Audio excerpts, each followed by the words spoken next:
Are you, Mayor Newton, are you grabbing? Are you grabbing? Mayor Newton, we got you, Jim.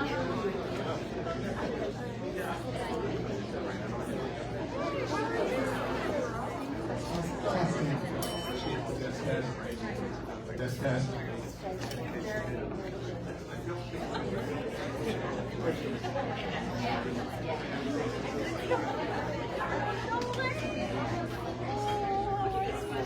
Are you in? Yep. Are you all right?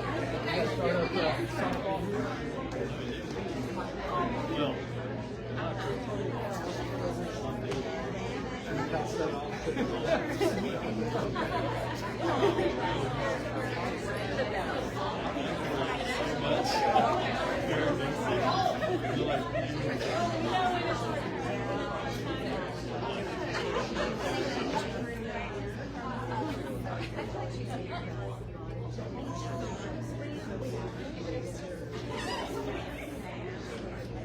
Good evening, everybody. My name is Dave Stein. I'm the legislative chair for the Council of PTAs. Welcome to the GCISD Council of PTAs candidate forum for 2025. I'm going to go over some rules, some guidelines that we'd ask you to follow, please. And I'll introduce Trustee Kathy Spradley real quick. She doesn't have an opponent, so she doesn't have to sit up on the stage. And then we'll get right into the questions. There's only about 137 questions. 2 minutes each. We should be out of here by midnight or so. So, candidate guidelines. Each candidate will have 2 minutes for opening remarks in order they're seated. Mr. Foust and Ms. Nakamura. PTA council members will keep the time. That's Mr. Abel, professional timekeeper. She'll ring a bell when time has expired, but she'll hold up a yellow card at 30 seconds so that you recognize that you're running out of time. The order of the candidates will respond to the questions. Oh, God, I should have run this. We'll rotate so it's just back and forth.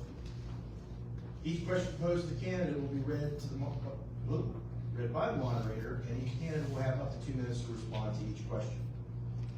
Panelists will provide independent responses directly to the moderator or to the audience, rather than a fellow panelist or referring to previous responses. Panelists will refrain from personal attacks of any kind. PTA forum is solely an opportunity to hear candidates' perspectives on public education issues for the purpose of voter education and is not intended in any way to be a debate. Panelists will not interrupt fellow candidates when they're responding to a question, nor may they speak out of turn. Panelists and their campaigns will not distribute campaign materials before, during, or after the forum. This is an informal, informational forum, and the PTA Council will strive to maintain neutrality. Each candidate will have up to 2 minutes to answer a final question and make closing remarks. Audience, for you, please maintain an atmosphere of respect for everyone else in the room. Refrain from any applauding or any other expression of approval or disapproval during the questioning and answering period. We'll show our appreciation to candidates at the conclusion of the forum. Also, please silence your cell phones if you can. Public service announcement. These are rolly chairs, and they're super rolly on this table. If you're back there spinning around having a good time, time for me to say hey. Listen, we're all grown folks here, and politics is one of those things that gets everybody's blood boiling. Okay. What we're doing here today, participating in our elected process, is the cornerstone of our democracy. And I think that we can have differences, we can express those differences in a cordial manner, and we can move on. We don't have to get everybody's emotions up and involved. So please don't make me address people that are in the audience. When you have an officer, we'll escort you out of here. So that's where we're at. Everybody good? Yeah. Ms. Spradley, would you like to come up and say a few things?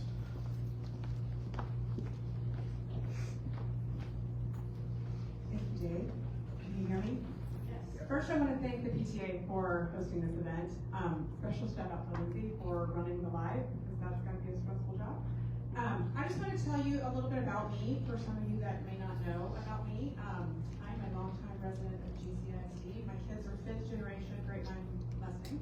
One graduated in 2023. He is now a sophomore at Texas Tech, so go Red Raiders. I have a junior at Grayman High School. He is in the band and loving every minute of being a band kid. So if you are band parents out there, or if you are thinking about being a band parent, it's a lot of fun. They're very busy. I've been on the board since 2022.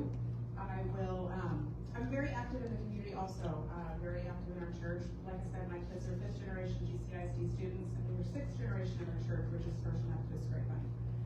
Very active with the youth in that aspect. Mission trips, I've taught Sunday school, that was entertaining. Then I am also very involved in the Grayvine High School Alumni Association. I judge the homecoming parade every year, and that's been a lot of fun. But going back to my trustee duties, everybody on our board kind of naturally finds a groove they get into, and my groove has been CTE wholeheartedly. I love CTE, and I feel like the narrative that a kid can't be successful unless they go to college is a really dangerous one. So CTE is where I spend a lot of my time and effort. So that's a little bit about me. I will stay around after the, I do want to say something about our board. Let me say this really quick and hear me.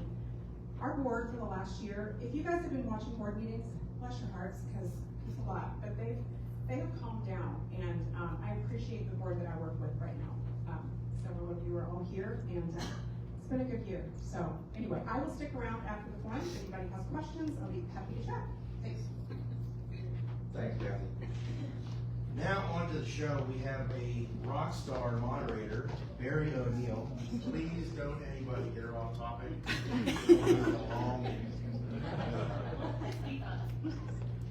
Thank you, Dave. Hi, everybody. Thank you for being here. And I agree. Thank you to the PTA Council for doing this. I think this is such a great opportunity for us to get to know, many of us already know, these very active members in our community. So first, I would like to say a special thank you to both candidates. I think many of us in this room would never, ever run because it's stressful and your life is out there for us to examine, and it's because you want to serve our community. And so I appreciate both of you because I have 3 kids in this school district, and I love this school district, and I think we all do. And so thank you to both of you for putting yourselves into public service like this. I appreciate it. Okay, I believe we are starting with Matt first with an introduction. And so please just tell us a little bit about yourself. Yeah, thank you, Barry. Can everybody hear me okay? I want to make sure. I'm seeing some head nod at the back.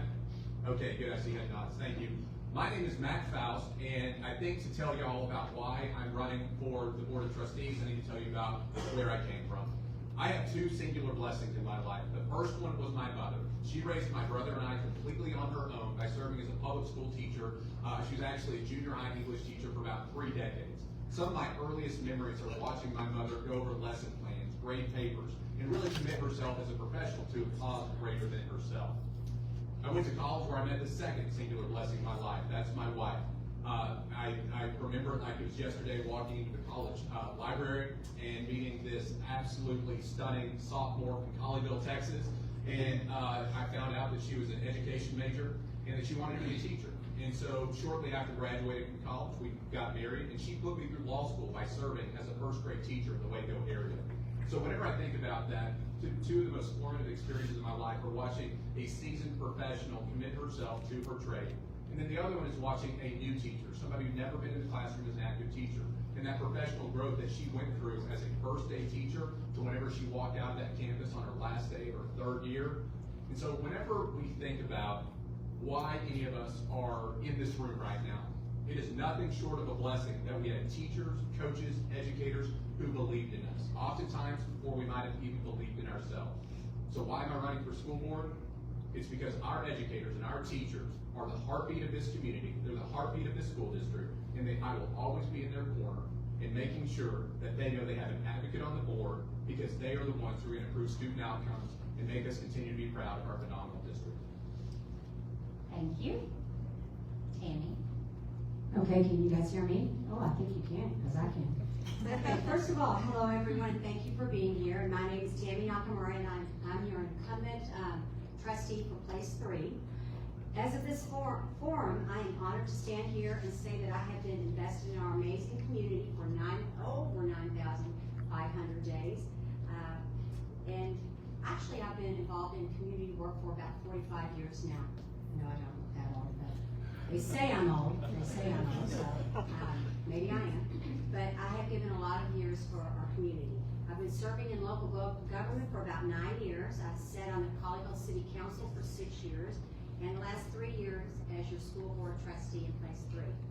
My husband, Yuki, and I have been married for 38 years, and we intentionally moved here 26 years ago so that we could put our children, Natalia and Nico, in public schools because we looked around and these were the best public schools over the years, and they still are. They are both GCISD graduates. Natalia's 36 and Nico's 32.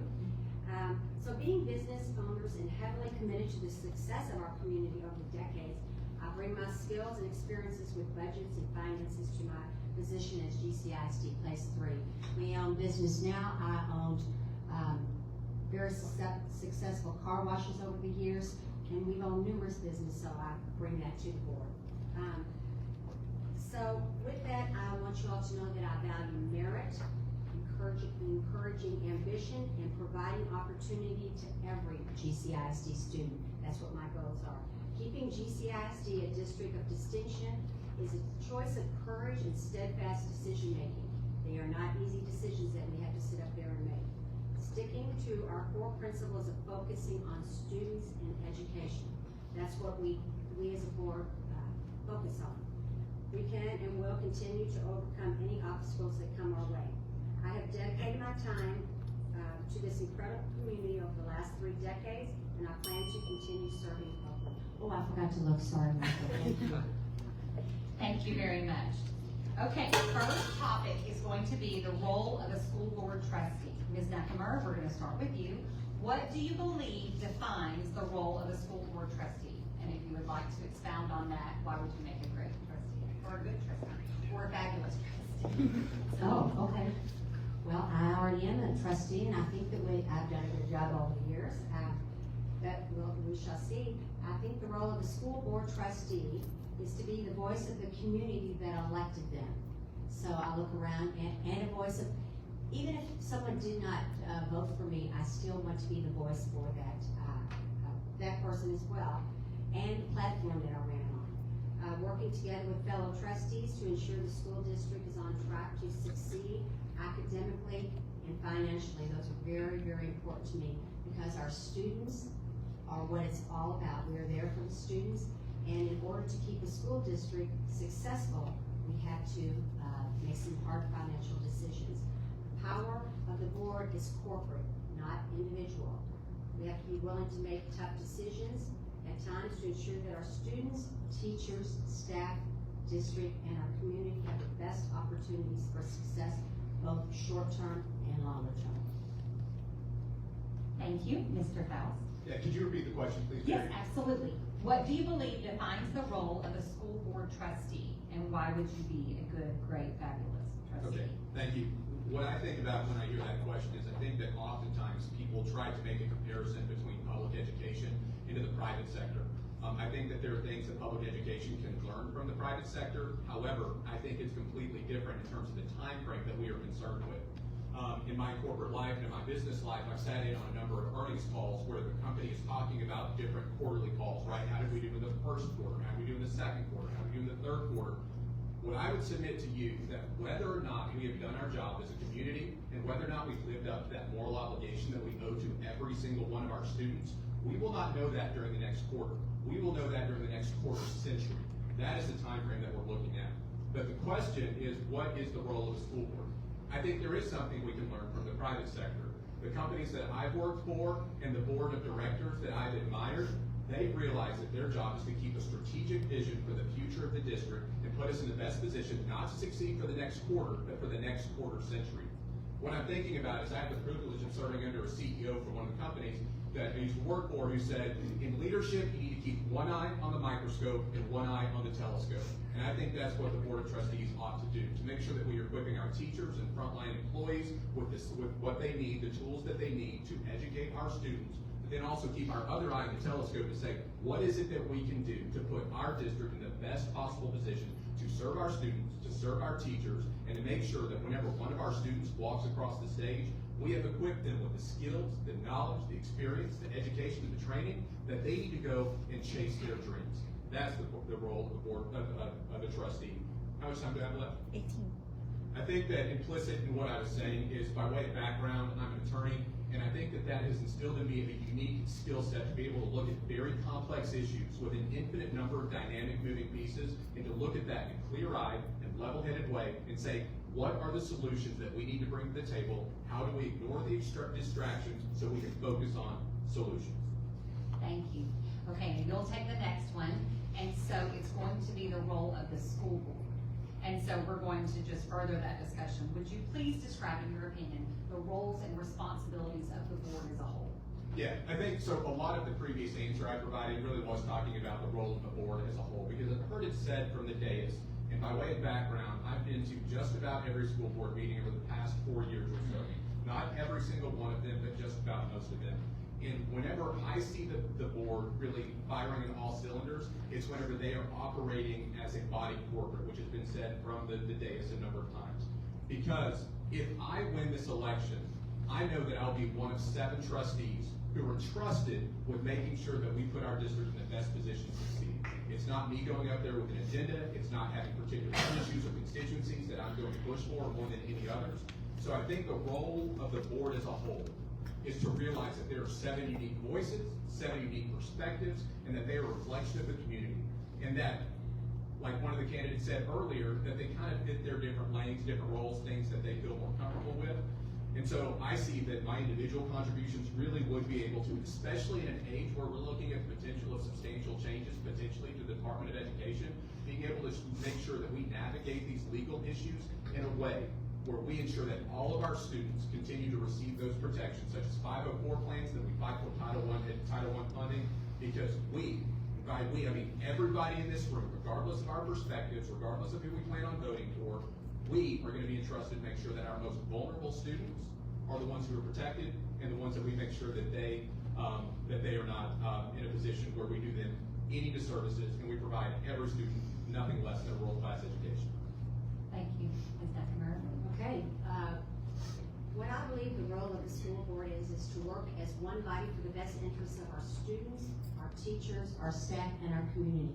We need to take into account every one of those people when we're making the decisions, because we want our school district to be one that people want to come to. It has been for years, and we want them to continue to do that. And we want to provide the best education to our children, because in the end, that is why we are here, to provide education to our children who can go out in this world and they can do the same thing for their children.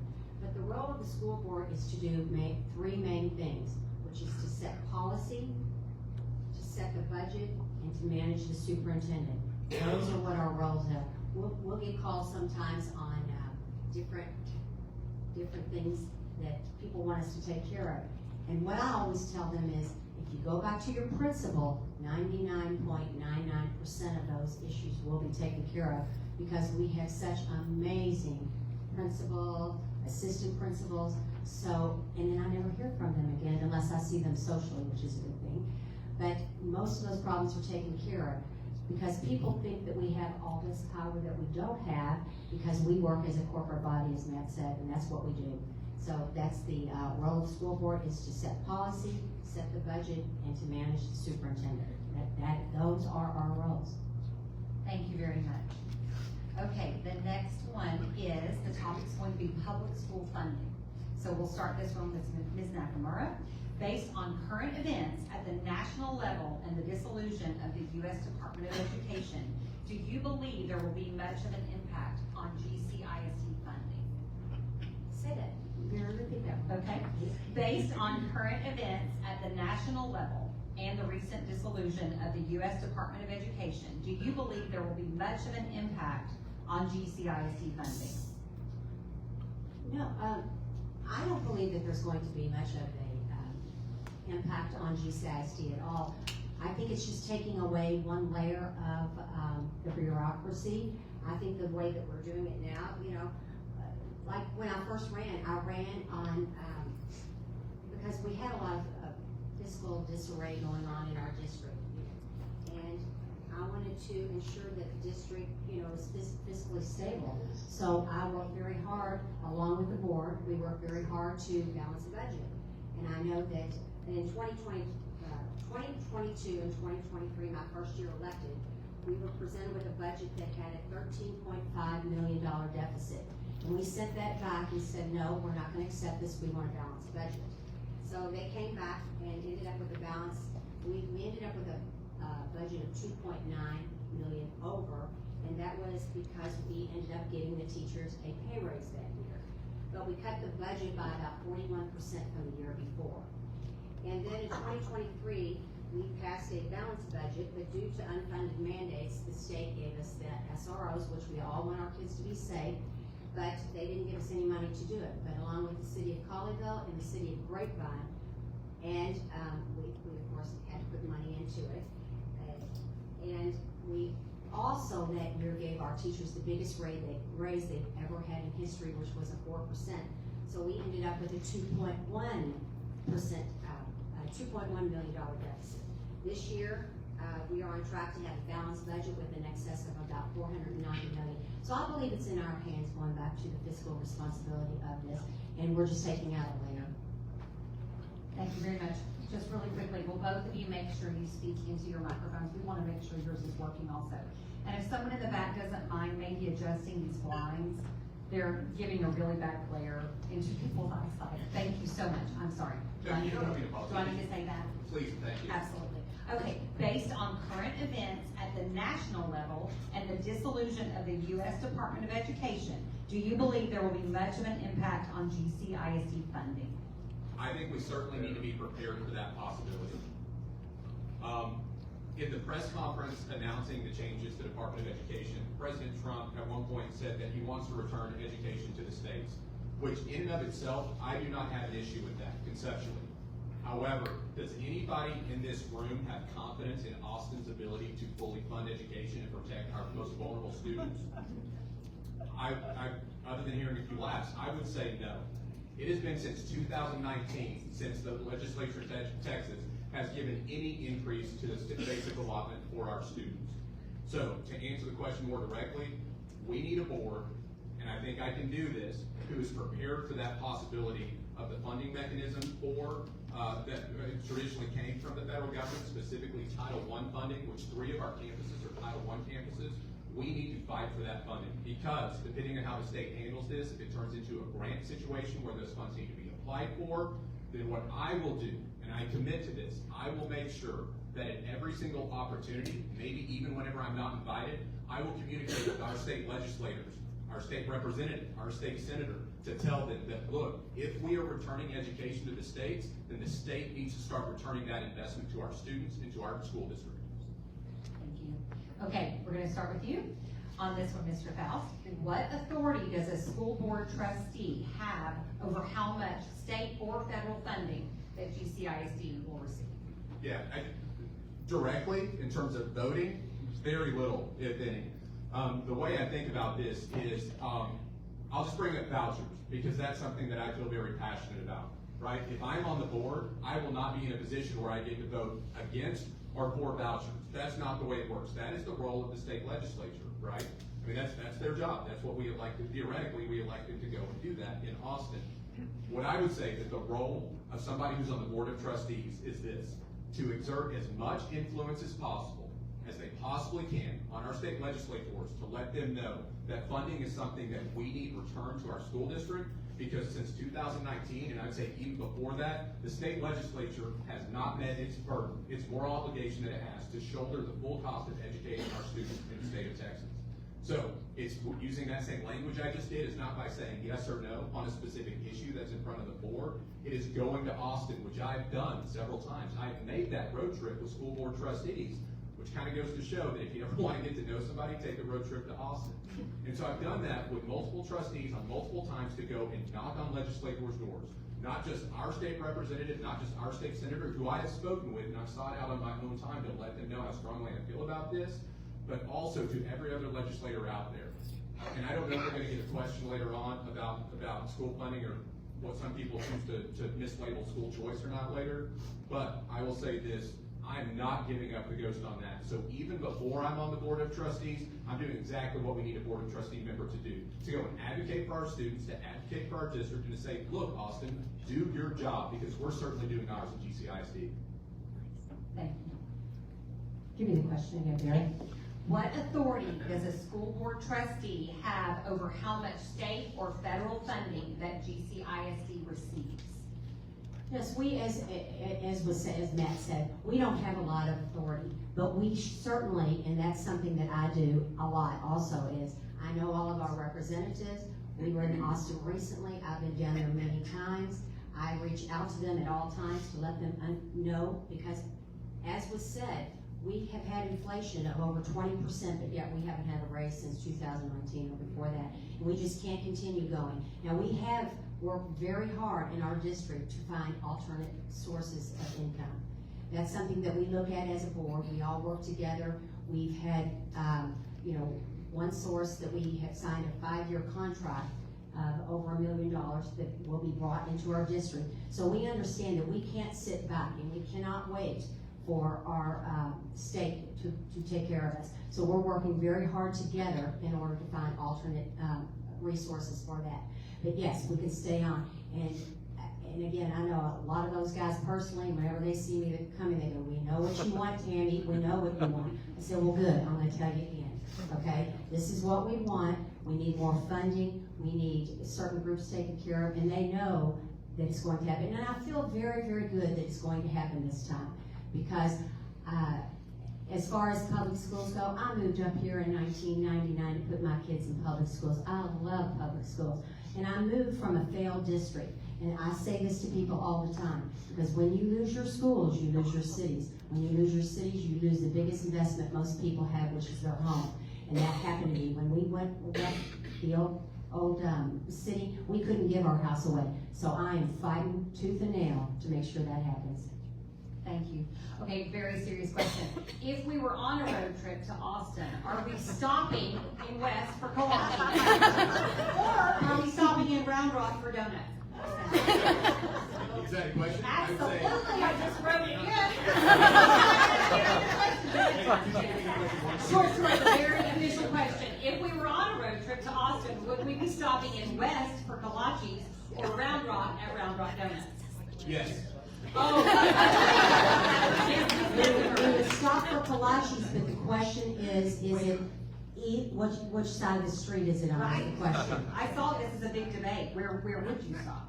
Well, I think I'll stop one way. I mean, one place going and the other place coming back. Why? I made a trip home from Austin on Friday. I made many stops. It took me. Where did you stop? I stopped many places. B-Tex barbecue. That's like a shout out. Maybe I'll get some free barbecue. Okay, sorry, just kidding. Okay, here we go. So I'm sorry. It's off the rails. They're never gonna let me do this. I am off here. Dave's coming to get my microphone. Okay, here we go. Did you answer that question, Ms. Nakamura, about how can public school boards keep our local tax dollars in our, did we do that one? Yeah. Okay, Yes. perfect, and you did it too? Yes. That's why I write I'm not things down. I just wanted to get that levity in here. Okay, we did it, achieved. Okay, moving on to school choice. So, Mr. Foust, we're gonna start with you. Do you support the school choice bills currently being considered in the Texas legislature? No, and I'll tell you why. So I know that at the beginning of this, Dave joked about being here till 1 in the morning, and if everybody wanted to hear my 1-hour sermon about the scheme known as vouchers, I would gladly deliver it, but instead I'll give you about a 2-minute version of it. So, from every conceivable angle, vouchers would be bad for public education and they'd be bad for GCISD. As an initial premise, I consider myself a fiscal conservative. I really don't. In my personal life, I don't spend more money than I make. I try to invest it. I try to spend it wisely, and I try to make sure that we have plenty of it to live on, right? So by that same metric, whenever the government creates a new entitlement program by which people are going to take public funds paid for in the form of tax dollars and put that into the private sector, I have yet to hear a compelling argument for why that is a fiscally conservative thing to do. The other thing is, let's look at states that have passed some type of universal voucher. Arizona is probably the one that matches up most closely with what Texas is looking at, what would happen. When you look at that, about 80% of the students who took voucher money in the state of Arizona were already going to private schools. It ends up becoming a coupon for people who either made the commitment or have the wherewithal to do that. The most recent legislation that we're talking about is a $10,000 voucher. Let's compare that to about $6,500, $6,600 that is the basic allotment in the state of Texas. They are saying that we value private school students more than we do public school students. If anything does not get this group as worked up as I am right now, I would love to know what that is, because maybe I should care about that as much as I do vouchers. Most importantly, though, whenever you look at a state that has vouchers, there's fly-by-night schools that come in, they try to make a profit, but after about 3 years, they realize, hey, this education thing is a lot tougher than we thought. We're not making as much money as we thought. And so Arizona, for example, those schools that didn't exist before are open on average for a little less than 3 years. But here's the kicker. Whenever those students leave those schools and they are reabsorbed into the public school system, because the public school system will always be there, those students are behind their peers who never left public education. So if you've got another 58 minutes, I'd be happy to talk about that too. But here's the bell. My bell ringer says you do not have 15 more minutes. Ms. Nakamura. And what's the question? Do you support the school choice bills currently being considered in the Texas legislature? No, I support public education. As I said before, I moved up here for public education. I could have put my kids anywhere that I wanted to put them, in any school, anywhere. But I moved them up here. I looked around. I found the best schools. I came here because I love the schools. And not only do we have to address that, we have to address the Robin Hood that we're dealing with right now. We have put in over $1 billion since the inception of this program. So while we're addressing that, we also need to address the Robin Hood. And we are doing that now. We've got Representative David Lowe, who has put up a bill, because all we are wanting right now is accountability. Where is our money going? Is this wealth equalization is the question that we are asking. So along with this school choice, we are asking them, let us know where all of our money is going. And so he has put up a bill, and it's going to be sent through. It looks like it's going to happen. That we just want the accountability of where this $1 billion is gone. Because right now they're just putting it in the general fund, and no one has a clue if it is wealth equalization. So I have been working very hard on that. I've been talking to our representatives. I've been down there. I've been calling them on the phone. I've been doing a little stalking, actually. I don't really stalk people. I only voter stalk people, and then I kind of stalk them on this. So we need to find out where our money's going. So we're working very hard on that also. But no, absolutely, I believe in the public schools. I want the public schools to be successful. That's why I'm sitting here, because we don't get paid for this job. I could be laying on a beach somewhere, okay? But I'm not. I'm here working very hard because I love our kids, I love our teachers, I love everything about public schools. Thank you. Okay, a follow-up to that. Ms. Nakamura, what is your opinion of the extreme efforts of Governor Abbott to get school choice passed in Texas over the two last legislative sessions? What is my opinion? Was that What is your opinion of the efforts of Governor Abbott to get school choice passed in Texas over the last two legislative sessions? Well, if he worked that hard on funding our schools, we'd be real happy with now, wouldn't we? Because he made sure that it was taken care of. But he primaried those people who weren't supporting it. So I wish he would work that hard on funding our schools. Let me just put it that way. Thank you. Mr. Foust? Yeah, could you say the question again, please? Absolutely. Thank you. What is your opinion of the extreme efforts of Governor Abbott to get school choice passed in Texas over the last two legislative sessions? I think that should be a source of profound shame for our state. I really do.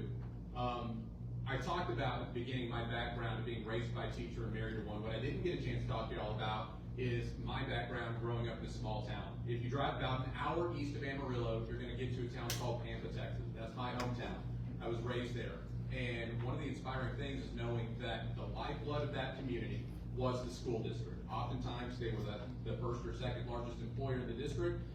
And I'm proud to say that a number of rural Republicans stood strong against vouchers, because they are my kind of Republicans. The ones who stand up for tradition, the ones who stand up for fiscal responsibility, the ones who stand up for our students, the ones who stand up for our community. And so I'm proud to say that a number of those legislators stood up and said, no, we're not going to vote in favor of that. But it was referenced earlier that a lot of those candidates were primary on, I will say, issues that do not relate to education, that do not relate to vouchers. I mentioned this earlier, I've sat through or had the opportunity to attend just about every school board meeting over the past 4 years. Not every one of them, but most of them. And what's interesting to me is I had a chance to sit, or have had a chance to sit in between people from all across the idea spectrum. And what's interesting to me is whenever vouchers are mentioned, either during public comment or perhaps during conversations about what the board's legislative agenda ought to be, regardless of where those people are along that spectrum, I get a very strong sense of disgust about the efforts that have been made to try to pass vouchers. And so my question is this: if there's such broad disgust for vouchers amongst the people who vote for people in power, then why is it that we are not being heard, and why this continues to get pushed to the tune of what, 4 or 5 special legislative sessions last time, didn't get across the finish line? And I'm not giving up the ghost here. The latest I've heard is that there are a number of other rural Republicans who are not fully into the idea of a universal voucher like the governor's pushed for. So, to answer your question, how do I feel? I feel like the fight isn't over yet. That's how I feel. Thank you. Okay, final question on school choice. So it goes to you first. As a trustee, what will you do to help ensure that GCISD doesn't lose students to school choice? Yeah, I think I need to be perfectly clear here. We have a number of friends that I think very highly of, who've decided to send their students to private schools. I respect that choice. I admire that choice. I think that exactly that, they have that choice. So to say that we do not have school choice in Texas, I think that's some fancy marketing by people who thought that that might move the needle for people. What I would say is this: if we are in a position where vouchers pass, but again, if you leave with nothing else tonight, I want you all to know the fight is not over. I'm not giving up the ghost, and neither should you. Reach out to your state senator, reach out to your state legislature, let them know that we, if you feel this way, if you know this, maybe you don't, that we do not want vouchers in Texas because they will be bad for public education. They will certainly, potentially be bad for GCISD, which is what you're talking about. If and when vouchers pass, what I'm concerned about is those fly-by-night schools that I talked about earlier, those that are going to come in and charge exactly $10,000 in the form of tuition. They're going to send out a bunch, look forward to this, in your mailbox you're going to get glossy trifold advertising with materials and brochures saying, hey, if you send your kid to Bill's School of Leadership that just opened a month ago, then all your problems are going to be solved, right? So I think that we need to realize that it is a competition for students, and what we need to do is talk about the fantastic things that our district has done, and we need to double down on the programs that have made us great. We don't need to be taking out the hatchet to get rid of programs. We need to be building those to make sure that the students who are here continue to realize the value provided by GCISD education, and to also let people know that, look, every student in our district, every single one will receive a world-class education, regardless of or whether or not vouchers pass, because our mission will remain the same, regardless of whether or not that happens. Thank you. Ms. Nakamura, the same question. As a trustee, what will you do to help ensure that GCISD doesn't lose students to school choice? Well, I think that people are going to understand that $10,000 is not going to get them the education that they think. They understand that they live in an area right here in GCISD that we have a world-class education right here at our hands. Now, we can't be everything to everyone. We have just a certain amount of money that we can spend on programs, but I think we do a very good job on getting a plethora of different programs to bring people in. So I don't think I personally don't think GCISD is going to lose that many kids to it, because they understand what kind of programs that we have here on GCISD. They won't have the extracurricular, they won't have all of the programs that we've got. But I agree 100% that we have to keep fighting for every student that we have, because we've got numerous things going on. The kids, just like me, for example, I'm not selling my house in GCISD, and I'm not in Colleyville, and I'm not moving somewhere else. So we have to look and find students, and we as a board have looked and sat and talked about numerous things that we were going to do in order to keep the students and to get more students. Thank you. Okay, now we're going to move on to the topic of school safety and security. So the first will be to you, Ms. Nakamura. The state of Texas has mandated that every public school has an SRO, a school resource officer, but only provides $15,000 a year in funding per SRO. As a trustee, what can you do to limit or mitigate the underfunded or unfunded mandates from the state? Well, I'm gonna continue doing exactly what I've been doing, and that is getting with our representatives and saying, if you're going to put these unfunded mandates in, we've got to have the money. Because again, we haven't had a raise per child since 2019. And thankfully, again, the city of Grapevine and the city of Colleyville have stepped up to help us, and they have implemented a plan to help us out for the next few years until we address the situation. Because we cannot continue the way that we are going right now. Thank you. Mr. Foust, would you like me to repeat? Yes, please and thank you. Absolutely. The state of Texas has mandated that every public school has a school resource officer, but only provides $15,000 a year per SRO. As a trustee, what could you do to limit or mitigate the underfunded or unfunded mandates from the state? Of all the things that we talked about tonight, this might be the most important thing, because during my campaign, I've often said that we as a community owe a moral obligation to deliver a world-class education to all of our students. Maybe even more important than that is to make sure that our students are safe. And this is, in all candor, something that's difficult for me to talk about, because what I think about is whenever my wife was a first grade teacher in Waco, Sandy Hook happened. And as we recall, it's even difficult to talk about, right? The number of first graders who were murdered in their classroom. I think about what happened in Uvalde. There were students who were murdered in their classroom. We owe a duty, more profound than any other that I can think of or identify, to keep our students safe. And when I say we, I think that belongs to the state as well. So for the state to say that, hey, you're required to have SROs in the building, which as an aside, I love that idea. I do. I am here for the idea of having SROs, commissioned law enforcement officers, in our campuses. I love that idea. I can speak for my campus. We are huge fans as a community of our SRO. But for the state to say, hey, we're gonna give you $15,000 per campus, whenever in reality, based upon my conversations with law enforcement professionals, the full cost of getting a law enforcement officer up and running in terms of salary, benefits, equipment, you're talking probably closer to $200,000. Not quite that much, but we're looking at multiples more. So if there's a theme for tonight, it's this.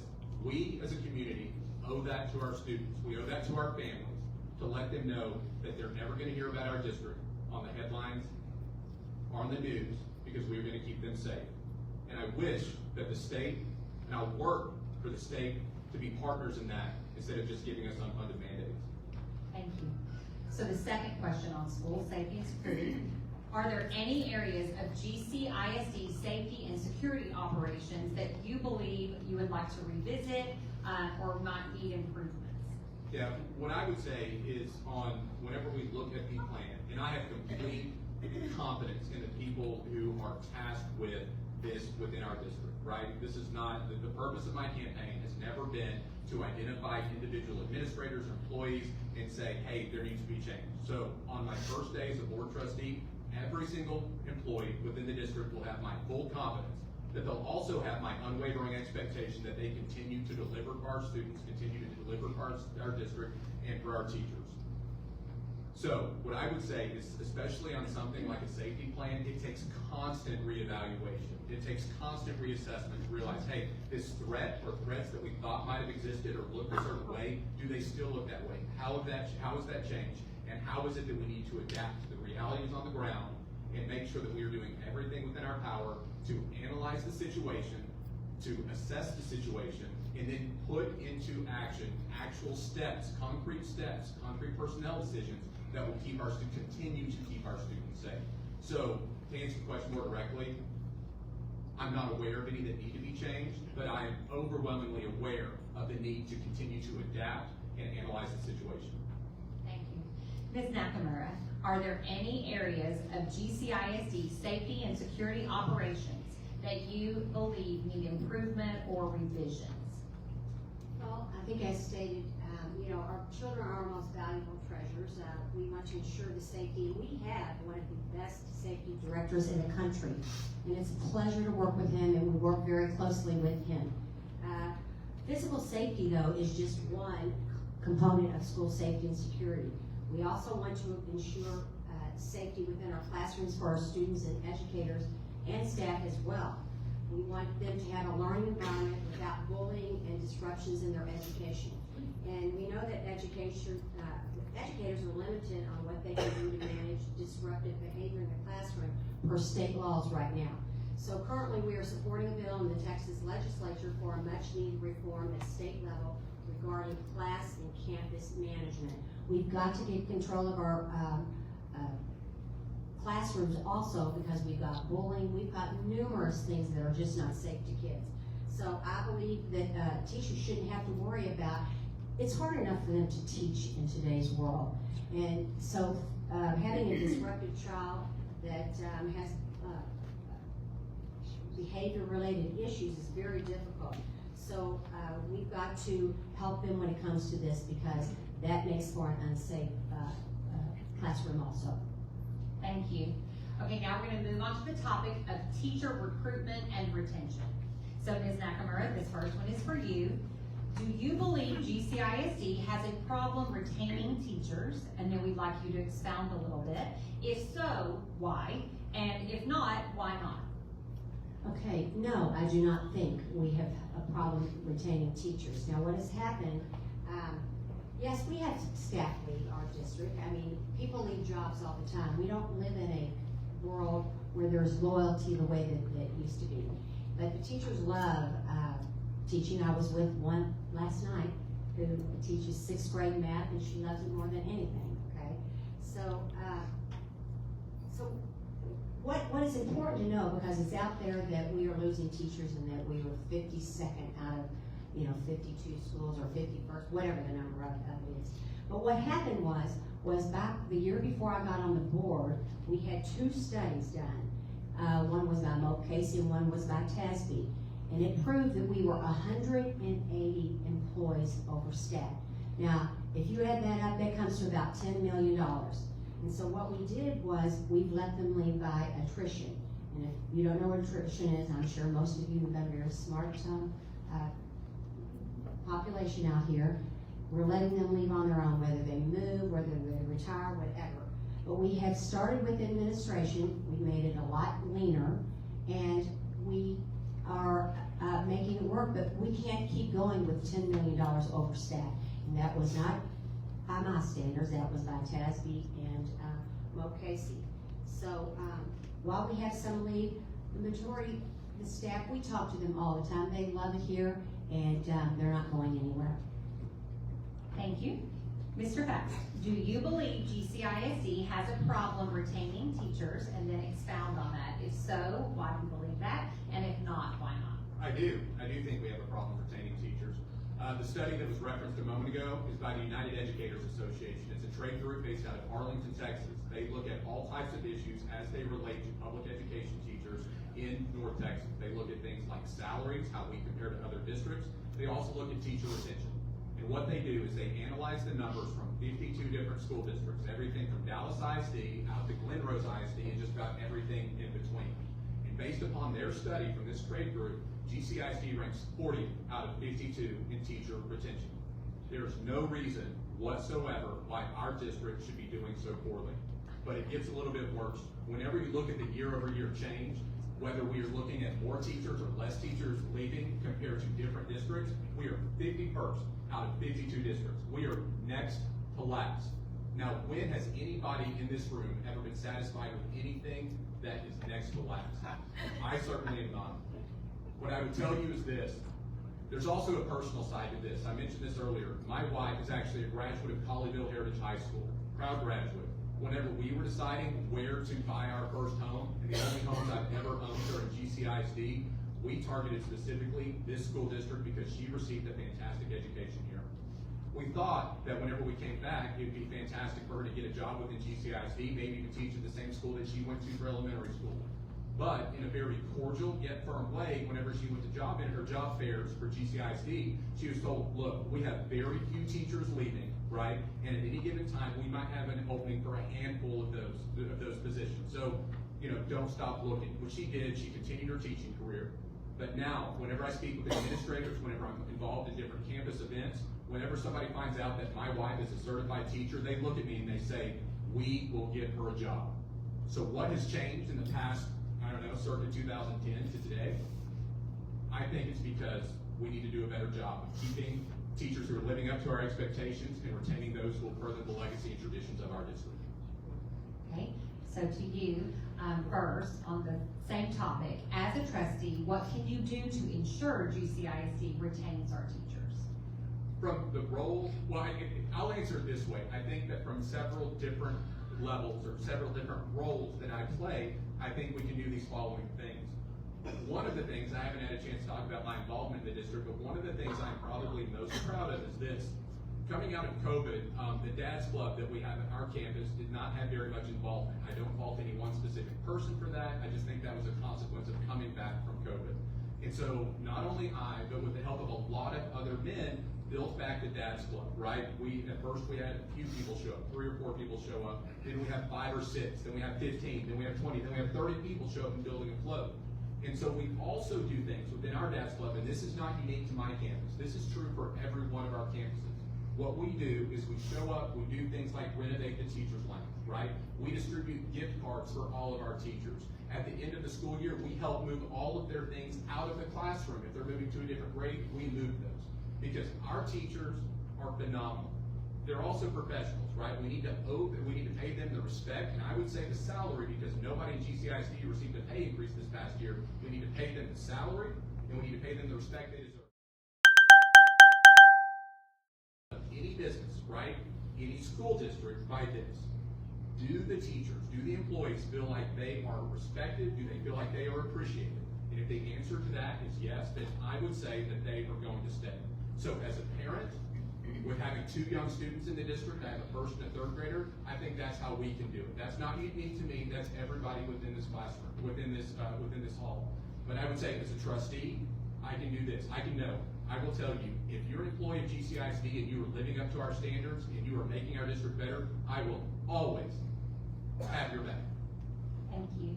Ms. Nakamura, as a trustee, what can you do to ensure GCISD retains our teachers?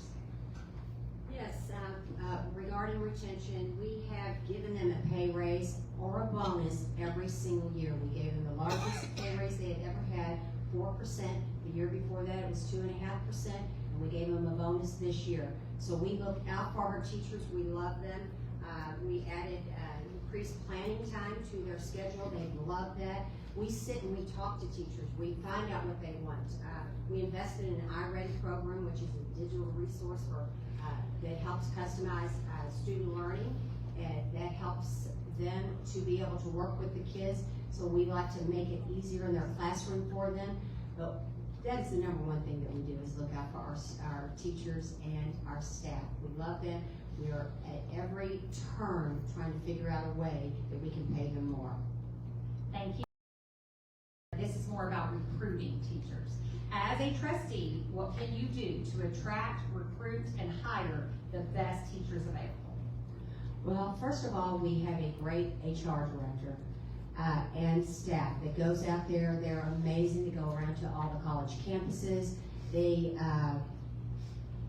report back and they tell us that when they go out there, people just love GCISD. They love that area and they love working there. So they go out there and do recruitment. We're always working to come up with different plans to get teachers into the district. Thank you. Mr. Foust, as a trustee, what could you do to attract, recruit, and hire the best teachers available? Yeah, I think it's any professional, and I'll speak for myself, and I think a number of people in this room would agree, that if you feel like you're being adequately compensated and that what the work that you do makes a difference, then I think that people want to stay with their current employer. So what I will let teachers know whenever they're recruited to GCISD, I will let them know that, look, you are joining a district that now has a trustee who will always have your back, that will realize that we need to give you the professional latitude that you deserve based upon the skill, the knowledge, the experience, and the education, and the training that you have earned, that you have worked hard for, right? I need to be clear though, that is subject to making sure that these educators live up to the standards that we have for our district. I'm not saying that I want to keep teachers who fall short of that. That's not what I'm saying, right? Inevitably, there will be some turnover. People choose to move. They choose whatever reason that suits their family, right? But what I would say on that recruitment side, and this is even more important now because across education, there are far fewer education majors who are graduating from colleges now than there were 5, 10, 15, 20 years ago. So if we want to look at it, there's a way to kind of understand this. It's almost like we are having a number of teachers who have successful careers here, been here for decades in the classroom, a lot like my mother, who's a retired educator, right? A lot of them are going on to that next season of life. And we're not having as much influx as we are for teachers, right? So it's going to be a battle to make sure that, hey, this is why you should want to join GCISD, this is why you should be a part of our proud tradition. It's a hard thing, there are lots of different moving pieces here, but whenever you bear down to the core of it, it is to let educators know, if you come to GCISD, the leadership from the top, from the board of trustees, to the superintendent, to your campus level administrator, is going to let you do that thing that you wanted to do, which is to be a teacher, to be an educator, to make a difference. And I think if we communicate that, I think that we'll be able to start moving the needle in the opposite direction. Thank you. Okay, when you hear this next question, it's very long-winded, you're gonna think I wrote it. Okay, so the first one is gonna go to you first. Mr. Foust. During school board election cycles, there are usually numerous opinions and comments about teacher pay. If funding and resources were plentiful and it was your sole decision to make, what level would you set teacher pay for? First, new teachers with no experience. Second, mid-career teachers, 15 years experience, and career teachers, 25 plus to 30 years experience. So essentially, if I had access to all the money in the world, unlimited money, if I had access to unlimited resources as it relates to teachers? If y'all were to look at the Dallas Morning News or the Porter Star Telegram tomorrow, you wouldn't see about how some professional athlete just signed a huge contract to play football, or to play for the Cowboys, or to play for the Mavericks, or to play for the Rangers. You would see Mrs. Smith signs this huge, eye-popping bonus amount to teach third grade at GCISD. And that's what you would say, because I think that is a more accurate evaluation of what really matters. Yeah, if I just a blank check, okay, so I have thought about this in a while. During one of the previous forums, there's this question about if you could make any decision that you want, what would you do? I think that one of the benefits of living in GCISD is that generally speaking, our property values are fairly high. I know that my home has appreciated in value pretty significantly, and I know that that applies to a lot of you too. I think that potentially that creates a barrier for first-year teachers, especially right out of college, to join GCISD, especially whenever they're looking at surrounding communities that pay more. What I would say is if it were unlimited resources, I would subsidize to a certain extent the cost of housing for teachers, so they wouldn't have to choose the school district based upon the zip code that they could afford to live in. Instead, it would be to make sure that that would not be an impediment to them working for GCISD, making a difference in GCISD. But I would gladly be on the front page of the Dallas Morning News tomorrow and shaking the hand of our new, very well compensated third grade teacher at one of our elementary campuses. Thank you very much. Okay, Ms. Nakamura. During school board election cycles, there are usually numerous opinions and comments around teacher pay. If funding and resources were plentiful and it was your sole decision to make, what level would you set teacher pay for? A, new teachers with no experience. B, mid-career teachers, 15 plus years experience, and career teachers, 25 plus to 30 years experience. Well, I believe if there were no limits, I just don't think you could pay them enough for what they have to do these days, especially. I mean, they're working all the time. They're the number 2 influencers behind the parents. The parents are the number 1 influencers, and then the teachers are there with them 8+ hours. I mean, we're talking with extracurricular and everything that they do. I don't know if I could come up with a number high enough. I think they need to go on a long vacation during the summer, so they need enough money for that. So, and I like the beach, so I think they need to go there. So I think that they need, I don't even know. I don't even think we could go high enough for what they have to put up with in today's world, that's for sure. That's wonderful. Thank you. Okay, so this is going to be your last question. It might be my favorite question, and then you both get to do your closing. I know it's a little scary when I say something's my favorite. Okay, so many of us use the term news loosely today when we say, oh, I saw it on the news and it's TikTok. But since this is no longer 1985 and we waited for the newspaper to arrive the next morning, there are many, many opinions and comments and facts out there on social media. And every day, and you might believe something you read. So during election cycles, this happens a lot, and there might be something you've heard or somebody has asked you about yourself because they read it. If there is one thing or something you would like to clarify today that you have seen or heard online that you would love to set the record straight about yourself, about your candidacy, about the tenets of your campaign, please take this opportunity to do so. Ms. Nakamura, you're first on this one. Oh, wow. The things that I have been called online for the last 9 years. I think I had started a list at one time, but then I'm like, wow, these are things I would never call anybody, so I'm not even going to continue this list. You know, politics can be a dirty thing. It just can. It's you know, I don't believe it should be that way. I think we should base it on what's done, okay?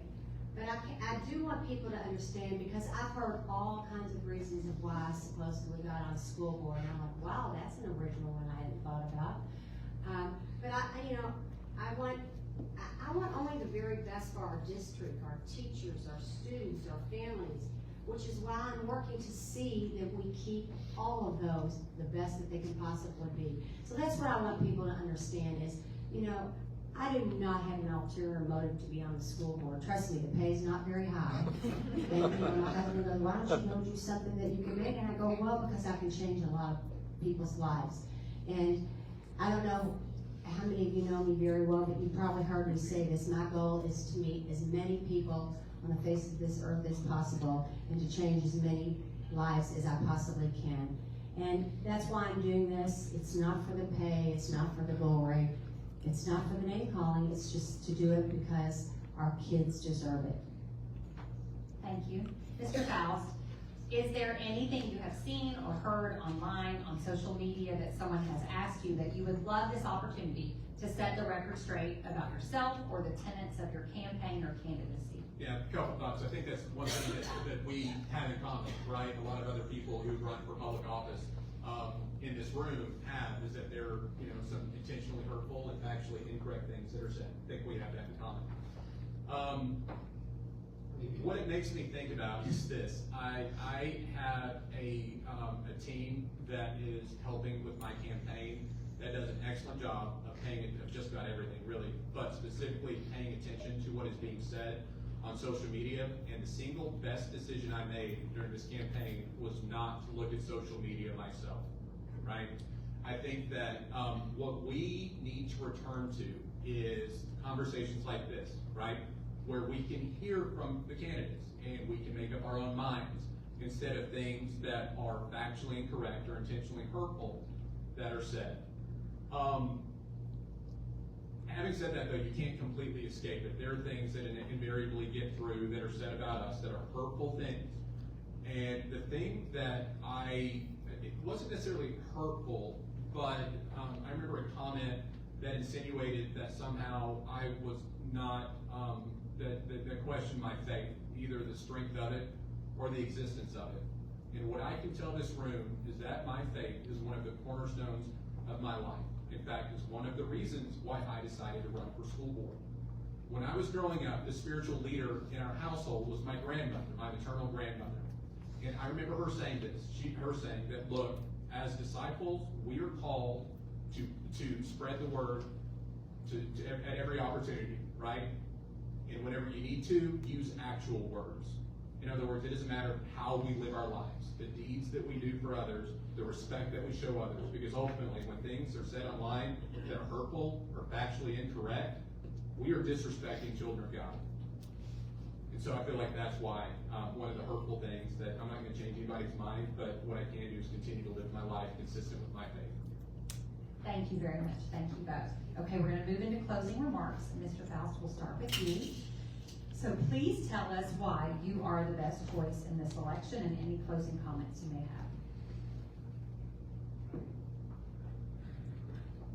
Yeah, no, thank you. I didn't mention this in the beginning whenever we had a chance to say hello, make our greetings, but thank you to the Council of PTAs for hosting this. Dave Stein, I know that you put in a lot of work for this. Barry, having been at in that same position before, hosting this, I know it can be stressful, so thank you. Within our communities and within our school district, I don't necessarily think of education as a competition. I think it is a cooperation. But nonetheless, I think that you'd be hard pressed to find a group of organizations at each one of our campuses than our PTAs. Our PTAs are on the front lines. They are the ones who are oftentimes subbing for our teachers. They are the ones who are there making sure that our teachers and our schools' needs are met. So thank you to the Council of PTAs, not only for hosting this, but for doing everything that you do to improve our district and to really be a supplement and a lifeline for our campuses. I'm running because I believe very strongly that we need to eliminate distractions and we need to focus on solutions. I think by virtue of the fact that I've been involved in our schools, that I've been invested in our teachers, I'm in a position to understand what it is that's actually going on in our schools and why our teachers are deciding to either seek opportunities or to go to other districts. What I can tell you is this: everybody in this room doesn't agree. In fact, I know for a fact that there are certain people in attendance tonight that do not agree with me or what it is that I want to accomplish for the school district. But this is why I'm running, because regardless of those differences that we have, you can always be proud of me as a trustee, and you can always know that I am doing my level best for our teachers, our students, and our district. That's why I'm running. Thank you. Mrs. Nakamura, please tell us why you are the best choice in this election and any closing comments about yourself. Yes, I think I'm the best choice because I was elected once and we have, and I think Kathy alluded to this earlier, we have got some great things going on right now in the school district. We all get along, we all have a vision, we're working towards that vision to make GCISD the best that it can be. You know, every person living in our community should care deeply about our schools, whether they have children currently attending or not. The number one thing that has the greatest impact on the community's property value and ongoing attraction is the school district. If you care about your community, you care about your schools. Those two go hand in hand. I'm here because I love to serve this community and I want to make sure GCISD has an even better future than we have seen in the past. We have built a great place to live and raise a family, and I'm committed to ensuring that stays in place and does nothing but get better for an even brighter future. As we look into the future, my focus will remain the same: empowering the students, listening to the needs of our community, ensuring that every discussion made reflects our shared vision for the district's success. I think we all want that. I think everybody sitting in this room wants that. I look forward to continuing to serve and work together to achieve results that truly make a difference in our district. You always know where I stand. I stand for the success of our students, support of our teachers and staff, and stewardship of our tax dollars. Thank you for your trust and support. Let's keep building a brighter future for GCISD. And I too want to thank the Council of PTAs for the hosting today, and thank you everyone out there for attending. I'm Tammy Nakamura, and I ask for your vote to re-elect me as your GCISD School Board Place 3, so we continue on the path that we have been on the last 3 years. Thank you. Thank you to both candidates. I'm going to call our chair, Mr. Dave Stein, back up to the podium. But I do want to thank both candidates for answering our questions and for being so willing, again, to run for candidacy. We truly appreciate your service to our community and our children and your willingness to do that. And we can give them a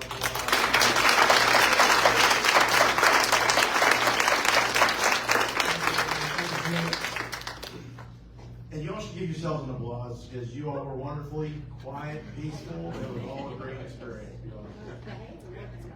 Everybody was well behaved. As legislative chair, I'm just going to go over some quick notes just to give some context to some of the questions that were asked. Okay, teacher pay, right? School board teacher pay, state money, can't do anything about it, right? Currently in GCISD, starting teacher pay with 0 years, $59,250. 37 plus years, you're at $73,000. I think 625, something around there, okay? It's not a very big jump from 0 years to 37 years, okay? This isn't a local issue, this is a state issue.